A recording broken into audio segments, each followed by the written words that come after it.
உங்ககிட்ட பிரெட்டும் சிக்கனும் இருக்கா, அப்போ ஒரு வாட்டி இந்த மாதிரி சிக்கன் பிரெட் ரோல் ட்ரை பண்ணி பாருங்கள்.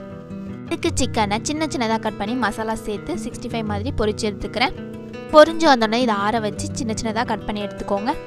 அடுத்ததாக ஒரு பேனில் ஆயில் சேர்த்துட்டு சோம்பு போட்டு பொரிஞ்ச உடனே கட் பண்ணி வச்சுருக்கேன் வெங்காயம் பச்சை மிளகாய் சேர்த்து வதக்கிக்கோங்க. அடுத்ததாக இஞ்சி பூண்டு பேஸ்ட்டு சேர்த்து வதக்கிக்கோங்க. மஞ்சள்தூள், மிளகாத்தூள், மல்லித்தூள், பெப்பர் தூள், சிக்கன் மசாலா, சீரகத்தூள், சால்ட் இது எல்லாத்தையும் சேர்த்து வதக்கிக்கோங்க. ஃப்ரை ஆன உடனே நம்ம ரெடி பண்ணி வச்சுருக்க சிக்கனையும் சேர்த்து ஃப்ரை பண்ணிக்கோங்க. லாஸ்ட்டாக கொத்தமல்லி தூவி ஆற வச்சுருங்க. இப்போ ஒரு பிரெட் ஸ்லைஸை 4 சைடும் கட் பண்ணிவிட்டு ஒரு சப்பாத்தி கட்டி வச்சு தேய்ச்சிக்கோங்க. கிட்ட ஓரங்களில் தண்ணி தேய்ச்சிக்கோங்க. இப்போ நம்ம ரெடி பண்ணி வச்சுருக்க ஸ்டஃபிங்கை வச்சு ரோல் பண்ணி ஆயிலில் சேர்த்துடலாம். இதை நீங்கள் ரோல் மாதிரி இல்லை பால்ஸ் மாதிரி எப்படி வேணால் ரெடி பண்ணிக்கோங்க. நான் ஒரு பால்ஸ் ரெடி பண்ணியிருந்தேன், அதை தான் ஃபஸ்ட்டு ஃப்ரை பண்ணி எடுத்திருக்கேன். இப்போ ரெடி பண்ண ரோல்ஸ் எல்லாத்தையும் சேர்த்து 2 சைடும் திருப்பி விட்டு ஃப்ரை பண்ணி எடுத்துக்கோங்க. இப்போ பார்த்தீங்கன்னா நம்ம சிக்கன் பிரெட் ரோல் ரெடி ஆயிடுச்சு. வெளியே நல்லா கிறிஸ்பியாகவும் உள்ளே நம்ம வச்சிருந்த ஸ்டஃபிங்ஸும் காம்பினேஷன் சூப்பராக இருக்கும்.